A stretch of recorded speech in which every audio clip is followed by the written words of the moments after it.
बहुत से स्टूडेंट ऐसे होते हैं जिनको स्टार्टिंग टाइम में ही पता चल जाता है कि उन्हें जेई एडवांस ज़्यादा जम नहीं रहा है, उन्हें जेई एडवांस नहीं करना है, उनका जेई मेंस हो जाए, वो एनआईटी चले जाए, वही उनके लिए बेस्ट होगा। और वो स्टार्ट कर देते हैं specially preparing for JEE Mains. Coaching classes में भी जेई मेन का जो स्पेशल बैच होता है उसमें वो बैठने लगते हैं। तो आज का ये वीडियो मैंने उन्हीं के लिए बनाया, उन्हीं स्टूडेंट्स के लिए बनाया है जो स्पेशली सिर्फ जेई मेन टारगेट कर रहे हैं, जो जेई मेंस और एडवांस्ड या फिर स्पेशली एडवांस टारगेट कर रहे हैं। उनके लिए मैंने एक वीडियो बना दिया है, वो जरूर से जरूर देख लो, क्योंकि उसमें मैंने एडवांस के लिए क्या तरीका होना चाहिए और कौन से बुक्स आपको अप्लाई करनी चाहिए उसमें मैंने बहुत अच्छे से डिटेल में बनाया है। सिर्फ 10 मिनट का वीडियो है तो ज़्यादा टाइम भी नहीं लूंगा आपका, ठीक है। ये वीडियो स्पेशली होगा जेई मेंस के बच्चों के लिए जो सिर्फ जेई मेन की तैयारी करना चाह रहे हैं, ओके।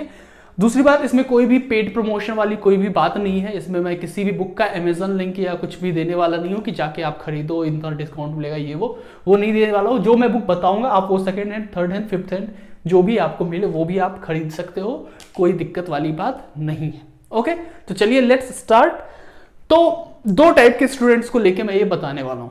टाइप 1 में वो होंगे जो बच्चे कोचिंग क्लास जा रहे हैं, ओके, जो कोचिंग क्लास जा रहे हैं और कोचिंग क्लास की पढ़ाई से वो सेटिस्फाइड हैं, मतलब अपने टीचर से वो खुश हैं, उनकी टीचर की बात उन्हें समझ में आ रही है, उनके लिए मैं बात करूंगा। और टाइप 2 होंगे जो सेल्फ स्टडी पे ज्यादा डिपेंडेंट हैं। ये वो भी स्टूडेंट हो सकते हैं जो कोचिंग क्लास जा रहे हैं लेकिन टीचर से ज्यादा सेटिस्फाइड नहीं है और वो सोच रहे हैं कि अब सेल्फ स्टडी मेरा भी मोटो होना चाहिए, या जो इंडिपेंडेंट होके कहीं कोचिंग क्लास नहीं जा रहे हैं, वो इंडिपेंडेंट होके पढ़ रहे हैं, उनके लिए तो वो टाइप 2 होंगे, ओके ना। मार्केट में क्या है, बहुत से अच्छे अच्छे बुक्स हैं, लेकिन स्पेशली जेई मेंस का आप बुक ढूंढोगे बहुत सारा मिल जाएगा, सिर्फ जेई मेन, ओके, सिंगेज का, अरिहंत का और कितने पब्लिकेशन, दिशा विशा सबका। लेकिन कौन सा बुक करना ज्यादा बेनिफिशियल रहेगा, मैं अपने एक्सपीरियंस से आपको बताता हूं। तो टाइप 1 की सबसे पहले बात करें, जो कोचिंग क्लास जा रहे हैं और वो सेटिस्फाइड इन सेंस उनको क्लास की थ्योरी बहुत अच्छे से समझ में आ रही है। तो मैं आपसे कहूंगा, अगर आप जो भी टाइप 2 वाले भी जो कोचिंग क्लास जा रहे हैं वो ज्यादा से ज्यादा फोकस करो कि टीचर्स के लेक्चर को आप समझो, जो टीचर बता रहे हैं क्लास में वो ज्यादा से ज्यादा लो। थ्योरी के लिए अगर आपको बुक नहीं खोलना पड़े वो बेस्ट टाइम होगा, ठीक है, वो बेस्ट होगा आपके लिए, क्योंकि थ्योरी पढ़ना सबसे ज्यादा टाइम लेता है, ठीक है। थ्योरी मतलब हिस्ट्री तो है नहीं कि कहानी पढ़ लिया, कंसेप्ट समझना होता है तो उसमें ज्यादा टाइम जाता है। तो अगर टाइम बचाना है तो क्लास के लेक्चर्स पे ज्यादा से ज्यादा फोकस करो। तो टाइप 1 वालों के लिए मैं मान रहा हूं कि उनका लेक्चर क्लास से वो समझ रहे हैं, उनका थ्योरी में ज्यादा प्रॉब्लम नहीं है, तो उन्हें क्या करना चाहिए। तो सबसे पहले उनको जो सॉल्व करना चाहिए वो एनसीईआरटी का एडिशनल क्वेश्चन, ये मैं दोनों के लिए कह रहा हूं, टाइप 2 वालों को भी एनसीईआरटी का एडिशनल करना चाहिए, बोथ। राइटिंग पे ज्यादा मत जाना। क्यों करना चाहिए, तो देखो हम सब जानते हैं जेईई मेन कौन कंडक्ट करता है, सीबीएसई, और सीबीएसई का मानना है कि उसने जो 12th का सिलेबस बनाया है जो कि एनसीईआरटी के द्वारा पढ़ा जाता है वो 12th के स्टूडेंट्स के लिए बेस्ट है।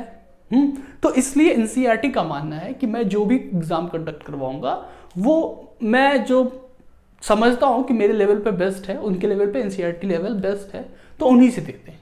तो JEE main purely follows NCERT का एडवांस फॉर्म। तो एनसीईआरटी में जो एडिशनल क्वेश्चंस होते हैं, एक्सरसाइज वाले नहीं, एडिशनल क्वेश्चंस जो कि एक चैप्टर में 10-12 ऐसे करके होते हैं, वो आप जरूर करो। ये क्वेश्चंस ना 3-4 कंसेप्ट अच्छे कंसेप्ट मिला के होते हैं, इससे आपका कंसेप्ट क्लियर होगा। ये मतलब ऐसा नहीं होता है कि जेईई मेंस में जो स्टाइल होता है न्यूमेरिक वाला वो रहेगा, ये कंसेप्चुअल क्वेश्चंस रहेगा जो आपको आना बहुत ही जरूरी है। तो ये चीज कभी इग्नोर करना ही नहीं। एनसीईआरटी अगर जेईई मेंस पास करना है, अच्छे नंबर से पास करना है तो लिख के ले लो, एडिशनल क्वेश्चन जरूर ही करना है, ठीक है, दोनों टाइप वाले। नेक्स्ट, अब ये बुक जो मैं आपको बताने जा रहा हूं, ये बुक मेरे हिसाब से पेनेशिया है, रामबाण है, ओके, क्योंकि जेईई मेंस से मैंने बताया ना बहुत सारे बुक मिल रहे हैं जेईई मेन के नाम पे, तो उनमें से मुझे जो सबसे अच्छा बुक लगा वो एक अरिहंत का आता है, chapter wise topic wise for JEE, ठीक है, जेईई मेन एंड एडवांस ऐसे करके लिखा हुआ रहता है। मैं फोटो आपको यहाँ थंबनेल में मतलब उसमें डाल दे रहा हूँ, ठीक है।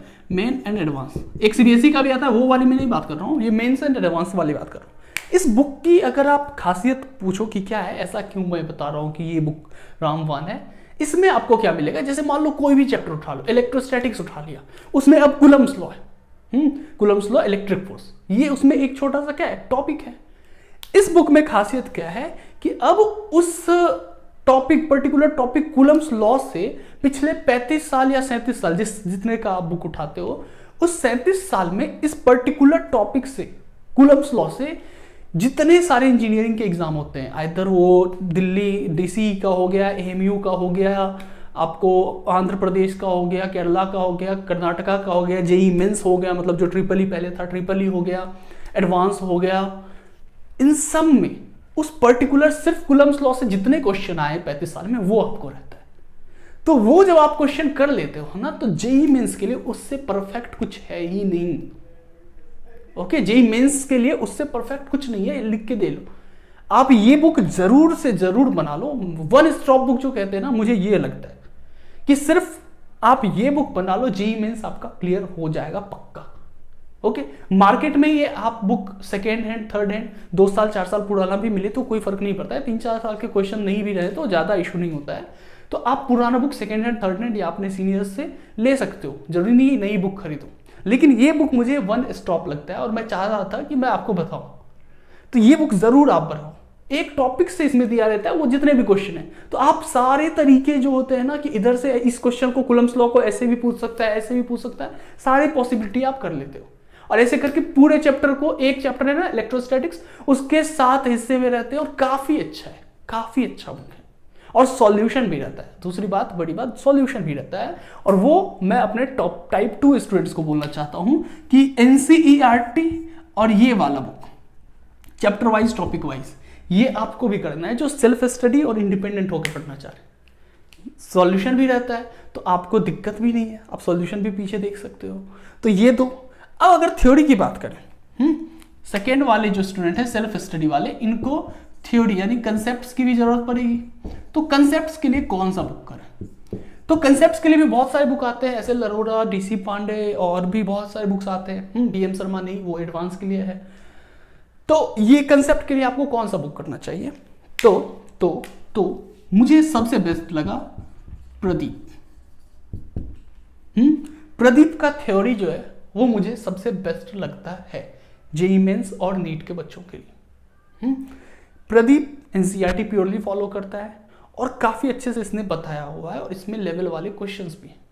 तो आपको क्वेश्चंस प्रदीप के नहीं करने हैं, आप एग्जांपल्स इसका देख लो, सारा कुछ पढ़ लो from introduction start to end तक, सब कुछ अच्छे से ये बुक के थ्रू मुझे लगता है कि आप बहुत अच्छे से समझ जाओगे। दूसरा कोई बुक थ्योरी के लिए उठाने की जरूरत नहीं है, एनसीईआरटी भी थ्योरी के लिए मत पढ़ो।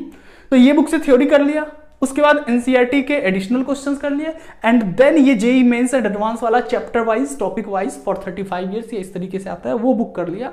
और बस उसके बाद अगर ये खत्म हो गया और टाइम बच गया तो आप खेलने कूदने के लिए जा सकते हो मौज में। तो ये बुक्स मुझे लग रहा है कि आप, ये वन स्टॉप बुक है आपके लिए कि ये 2 बुक कर लो, आप कंप्लीट, जेईई मेंस आपका कंप्लीट हो जाएगा। इसी को आप 2 बार करो, 3 बार करो, समझ रहे हो? तो 2 बार 3 बार करने के बाद जितना आपका प्रॉब्लम फंसा होगा सब निकल जाएगा। और जेईई मेंस बहुत आसान है, सब जानते हैं।